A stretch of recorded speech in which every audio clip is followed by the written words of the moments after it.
अकाल फिल्म पेश करता है छोरी 2 की सच्ची कहानी। दासी माँ बच्चों की बलि क्यों देती थी?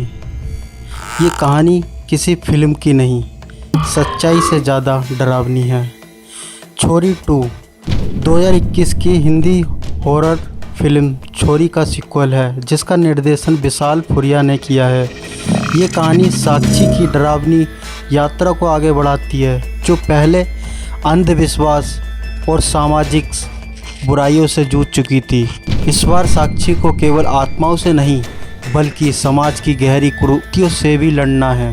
पहली फिल्म की घटनाओं के कुछ महीने बाद की कहानी है। साक्षी अपने पुराने डरावने अनुभव से उभरने के लिए एक नए गांव में रहने आती है, जहां वह एक नया जीवन शुरू करना चाहती है। लेकिन उसे नहीं पता कि यह जगह उससे भी ज़्यादा डरावनी होने वाली है। गांव ऊपर से शांत और सुंदर लगता है, लेकिन यहाँ भी महिलाएं अजीब और सख्त नियमों के अनुसार जीती हैं। जहाँ सूरज ढलने के बाद जाना मना है। गांव वाले साक्षी को वहाँ जाने से मना करते हैं, लेकिन उसकी जिज्ञासा बढ़ती जाती है। साक्षी की मुलाकात होती है दासी माँ, जो गांव की सबसे प्रभावशाली महिला है। वह महिलाओं की डिलीवरी और स्वास्थ्य की देखभाल करती है, लेकिन बहुत अंधविश्वास और परंपरागत तरीके से। उसका मानना है कि कुछ बच्चे अशुद्ध होते हैं और उन्हें शुद्धिकरण की रस्मों से गुजरना होता है। साक्षी को रात में बच्चों के रोने की आवाज़ें सुनाई देती हैं, लोरियां गूंजती हैं और हवेली के पास अजीब साए दिखते हैं। उसके बच्चे के खिलौने अपने आप हिलने लगते हैं और दीवारों पर खून जैसे निशान बनने लगते हैं।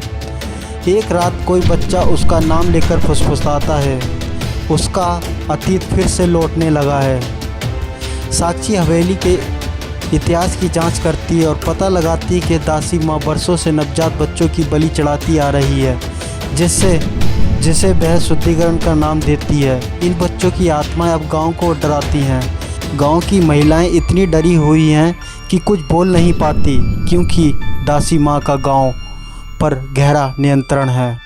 अपने बच्चे की सुरक्षा के लिए साक्षी अब दासी माँ का सामना करने का फैसला करती है।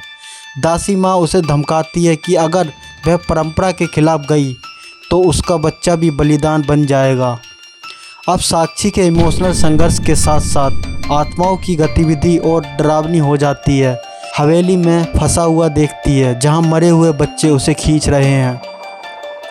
एक तूफानी रात को साक्षी हवेली में घुस जाती है। वह एक तहखाना खोजती है जहाँ बलि की रस्में होती थी। दासी माँ फिर से एक रस्म करने की कोशिश करती है, लेकिन इस बार मरे हुए बच्चों की आत्माएं साक्षी की मदद करती है। वे दासी माँ की साक्षी अपने नवजात शिशु के साथ हवेली से निकल जाती है। अभी जाता है। गांव में बदलाव की शुरुआत होती है।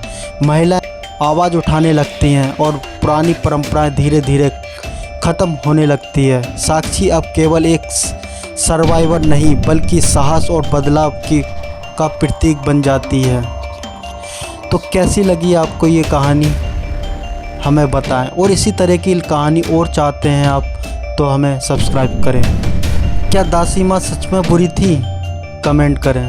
और हाँ, क्या आप ऐसी हवेली में रह सकते हैं? ज़रूर बताएं हमें कमेंट में।